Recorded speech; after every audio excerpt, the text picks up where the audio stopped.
For this episode of the Fairy Artists, we leave the shores of Great Britain and head across to Europe, and to an artist whose style inspires us to this very day. Some of the most popular and famous current fairy and folklore artists cite this man as having a massive influence on their own work, my husband included. It is unique, not just in the artwork but also the colour schemes. And these are eerie paintings of trolls and gnomes, delicate glowing little human figures dwarfed by folkloric creatures. We are drawn into these incredibly narrative pieces. And who is this very unique artist? It is, of course, the talented diviner of Northern European folklore, the artist John Bauer.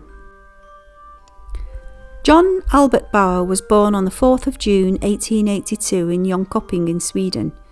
His father was Joseph Bauer, hailing from Bavaria, and his mother was Emma Charlotte Voddo, a local girl from a farming family in Rogberga. Joseph had emigrated to Sweden in 1863, penniless, looking for opportunity, and once settled and married in Jönköping, he opened a charcuterie shop, and the couple with one son lived above the shop in a small apartment while a house was being built for them. Finally, in 1881 it was finished and the couple moved to their new home. The following year, along came John. At this house, Vilasjovic, the family, grew. Another boy was added to the family and a sister, but sadly this little girl died while still young, and so the boys remained close-knit with their parents and lived at their home on the shores of Lake Roxjon. At first, John studied at the Jönköping Public School of Higher Education, moving on from there to the technical school until 1898. While at school here, he became renowned for his constant drawing, especially caricatures of his teachers and school pals. And he also became renowned as a persistent daydreamer, much to the despair and annoyance of both teachers and parents. At only 16 years of age, John was accepted into the Royal Swedish Academy of Arts in Stockholm. But at such a young age, he was sent to study first at Caleb Altin's School for Painters. Finally, his parents backed and understood his want and need to become an artist. They gave him all the financial support he needed to leave home alone and head for the capital. He excelled while there, although he was filled with teenage angst and despair, and this showed in his work from the time. At last he was old enough to attend the Swedish Academy, and in 1900, along with two other students, he took his place. These three became good friends, John Bauer, Ivar Kamke and Pontus Lanner. And John's earliest commissions soon came flooding in while at the Academy. These were illustrations for books and magazines and stories. And 1904 saw him travelling to Lapland, commissioned now to study and illustrate the culture, the people, the folklore, the Sami people, and the exotic wilderness.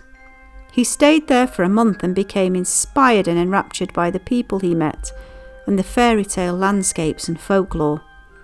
In 1905 he left the academy and at this point began to describe himself as a professional artist. And there was another happy event that happened while he was studying at the academy, because it was here he met his future wife, who was also an artist student, Esther Elkvist. She was studying in a separate department especially created for women students, as there was no room or culture for females. There was simply no mixed education. And there was definitely no hope of her ever becoming a professional artist once studies were over. John first met her and began to court her in 1903, most often by letter. They shared their deepest thoughts and their dreams and their hopes and their despairs and insecurities, and John fell hopelessly in love with Esther. She was his fairy tale princess. She was his muse and his model, and he was determined to make her into the perfect artist's wife and live in wild nature together in the forests, romantically inspired by the magnificent nature around them both. Esther, though, well, she was a city girl. She'd been raised in society in a life of social circles and parties and fun and shopping, and she wanted a comfortable home if she was to get married and have children. However, John was still trying to make his way as a young professional artist, and he still received financial help from his parents. He proposed to Esther. His parents did not approve, not because they didn't like Esther, but because John was still so dependent on them, and they felt he needed to establish himself more and have more of a career. In 1906 they married regardless of disapproval or problems, and they tied the knot on the 18th of December. They settled together. John was hired as a freelance illustrator for various magazines and started to work on the books Among Gnomes and Trolls. In 1908 the couple travelled through Germany to Italy, a grand tour of the arts. However, this trip was cut unexpectedly short in Rome after a murder occurred in the building they were renting in. John was even interrogated by the local police, although he was never truly a suspect. He was released, and yet still gossip followed him after this unfortunate series of events. He was, after all, a foreigner, and so they decided to return to Sweden. This was always a bitter memory for them both John and Esther. On returning back home, they found a house, Villa Björkudden. This was by a lake shore, just as his childhood home had been. By 1914, they had enough to buy the house, and not only the following year, they had a son, Bengt, or Putte, as they called him. And this became the most joyous time for the young couple. The work on Amongst Gnomes and Trolls commission was coming to an end, and his time would now be his own, to explore his own artistic desires and inspirations. It was now he began to exhibit and experiment, and despite wanting to be at home, he was away from home, more often than not on business. The ending of commission illustration work also meant there was no steady income coming in, and day-to-day life became a mental struggle and physical struggle for Esther, who was left alone at home to cope. 1907 saw the lowest point in their marriage. A decision had to be made because neither were happy. John even wrote to his wife about potential divorce. However, the young family decided Stockholm would be a better place for all three of them, and decided to make their way back with new hope. Esther and John would be able to start fresh, rebuild their marriage, and all three would move forwards together. And so plans were made to get to Stockholm. There had been a recent disastrous train accident that put them off booking train tickets. It was decided by John to return by boat. Tickets were booked for all three, for the steamer, the Per Bra. On the night of 19th of November 1918, the boat left Grana. It was carrying a cargo of iron stoves, ploughs, sewing machines, barreled full of mixed goods. It was overloaded, massively overloaded. Not all the cargo would even fit in the hold, so a lot of it was stacked on the deck, but left loose. The ship was top-heavy by this point, and the weather was getting worse. By the time the steamer ship was out at sea, the winds were gusting, the waves were getting worse and moving the cargo on deck around, causing the ship to become hugely unstable. As the cargo shifted even more, the Per Bra capsized. It sank stern first, quickly and completely. They were only 500 metres from the next safe port. It was a tragedy. All on board lost their lives, every of the 24 souls. And this included the young Bauer family, who had been so hoping for a better future.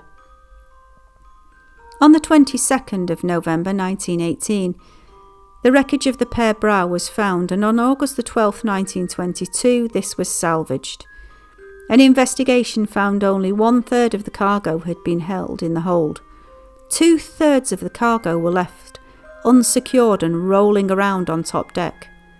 It was later also found most of the passengers had been trapped in their cabins.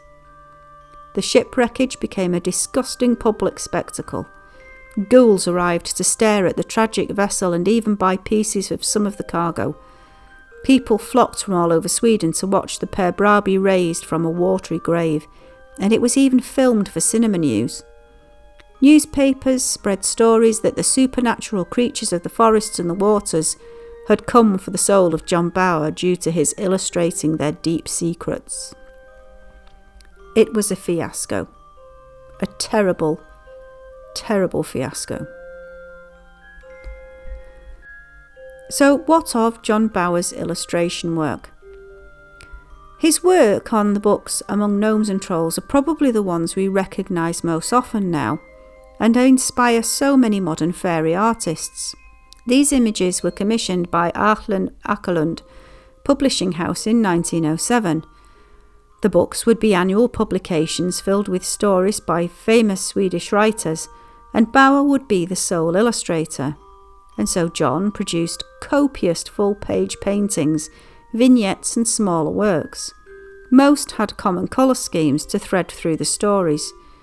Trolls are the most prominent fairy creatures painted, in earthy tones and colours pulled from the forests that John loved so much.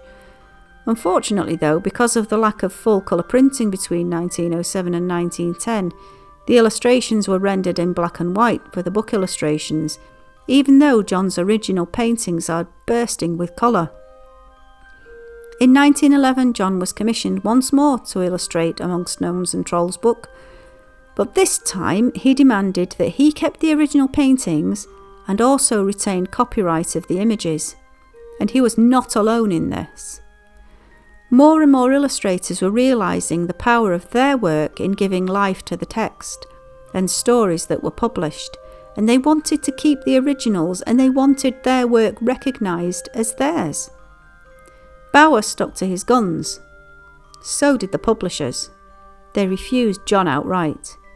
However, without the beautiful fairy tale illustrations by John Bauer, that year's Among Gnomes and Trolls edition was a complete flop. The publisher learned a hard lesson, and rightly so. In 1912, with their tails firmly between their legs, the publishers once again approached John, and this time he was given not just the commissions, but he would also keep his copyright and the original paintings. In this short period of John not illustrating the book, printing techniques had moved on considerably, so this time the book illustrations would be full colour. It was the closest the images had ever been to John's original paintings. 1913 to 15 saw John illustrating all of the Amongst Gnomes and Trolls books, all in full colour. And it is this era of his work that are the most famous images of gnomes and trolls. Bauer was adamant that 1915 would be his last year of illustrating fantasy folklore subjects. The First World War had changed him, and his view of the world. He could no longer look at the world with wonder. It was just too brutal. The tragic and untimely loss of John Bauer and his young family is heartbreaking to this very day. It is just not fair that the negligence and arrogance of a steamer ship company led to the deaths of 24 people. We have, however, in the legacy of his paintings, a slight glimpse into the incredible mind of this visionary folklore artist. And it is really no wonder that even today his inspiration and imagery is so evident in fairy art of today's modern fairy artists, and rightly so, because John Bauer was utterly unique, and John Bauer was an inspirational genius.